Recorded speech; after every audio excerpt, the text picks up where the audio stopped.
My skin, it's thin as parchment now. You can see the clock running underneath it. My friends, they're just names carved into stone today, granite and marble. The world looks at me and sees a senior. They see someone fragile, someone to be handled with care. They're wrong. I'm the only person in this room who is actually dangerous, because I have nothing left to lose. I have no reputation to protect. I'm not trying to sell you a version of myself that looks good. I have no ego left to feed. It died off years ago along with my vanity. All I have left is clarity. You think you understand death. You watch it in movies. You read about it in headlines. You hear it at funerals and you think, how sad. You don't know a thing about it. You treat your days like they're a rough draft, like you're just practicing for the real thing that starts someday. You think you'll get a chance to go back and edit the mistakes, to fix the regrets when the timing is better. You won't. There are no rewrites. There is no rehearsal. This is the only take you get. And right now, you're blowing it. I had a brother, Elias. Elias was the smart one. Everyone said so. He didn't take risks. He took measurements. He lived his life with a slide rule and a calculator, making sure every move was balanced. For 40 years, he sat in the same mahogany chair, in the same office, building a someday. I can still hear him saying it. I'll take that trip to Italy when the portfolio hits a certain number. I'll fix things with my daughter when the timing is right, when she's less emotional. I'll finally start living once I'm secure. Last year, I sat by his bed in the hospital. The portfolio, it was huge. He'd hit the number. He'd hit it 3 times over. The timing, it was over. He looked at me, and it wasn't sadness in his eyes. It was horror, pure cold horror. He didn't cry because his body was failing. He'd made peace with that. He cried because he realized he spent 80 years preparing for a life that he never actually started. He had the keys to the kingdom in his pocket, but he'd spent the whole time polishing them instead of opening the door. But stay with me, because that wasn't the tragedy. The world loves a tragedy about a man who ran out of time, but that's a lie. The tragedy was that Elias died thinking he was a victim of time. He thought the clock had cheated him. He was wrong. He wasn't a victim of time. He was a victim of his own permission. He was waiting for green light from a world that doesn't even have traffic signals. You aren't busy. You're hiding. You use productivity like a shield. You fill your calendar with trivial nonsense to keep from doing the one thing that actually scares you. You think you're chasing a promotion? You aren't.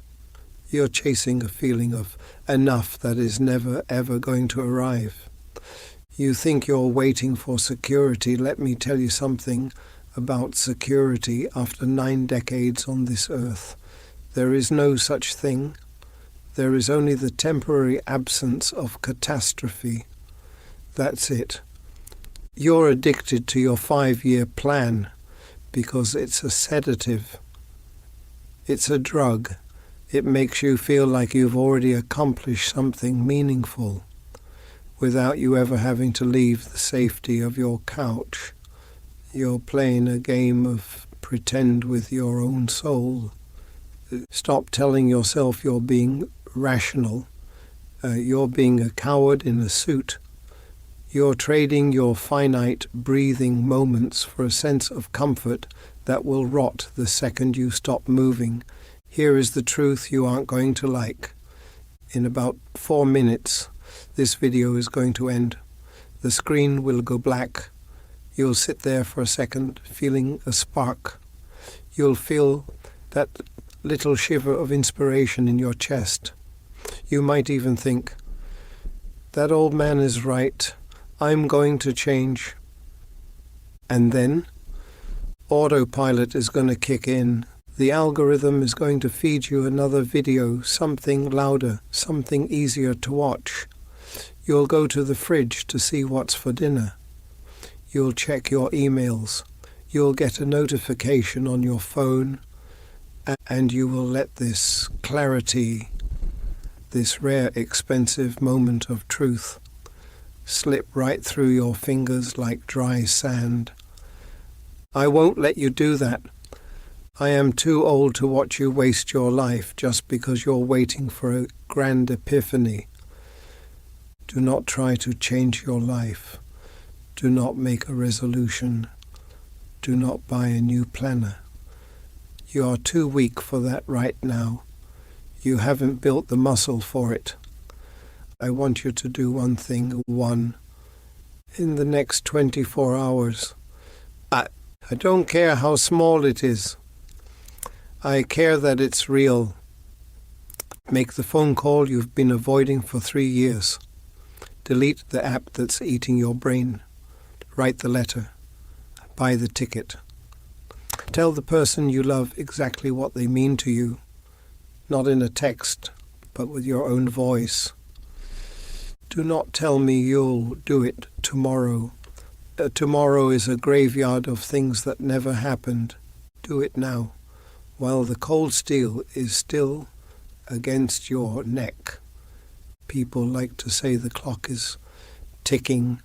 They're being polite. The clock isn't ticking. It's screaming, and it's screaming at you. 10 years from now, on a day just like this one, you're going to be someone else. Time is going to do its work on you. Your hair will be thinner. Your joints will be stiffer. You'll be 10 years closer to the cliff I'm standing on right now. And on that day, you will look back at this exact moment. You will either be the person who remembers this video as the day the lie finally broke, the day you stopped preparing and started participating, the day you realized that your 5-year plan was just a slow-motion suicide and you decided to burn it. Or you'll be the other person, the one who remembers this as just another 12 minutes you wasted while you were waiting to die. Just another inspiring video you watched to feel productive while you actually did nothing. You see, clarity is the most expensive thing in the world. For most people, it costs them everything. It costs them a lifetime of regret. It costs them a funeral. They only get to see the truth when the dirt is already hitting the lid of the casket. I'm 93 years old. I've seen the end, and I'm giving that clarity to you right now for free. Don't thank me in the comments. I don't want your gratitude. I want your heart to beat for something real before it stops for good. Don't thank me. Prove me wrong.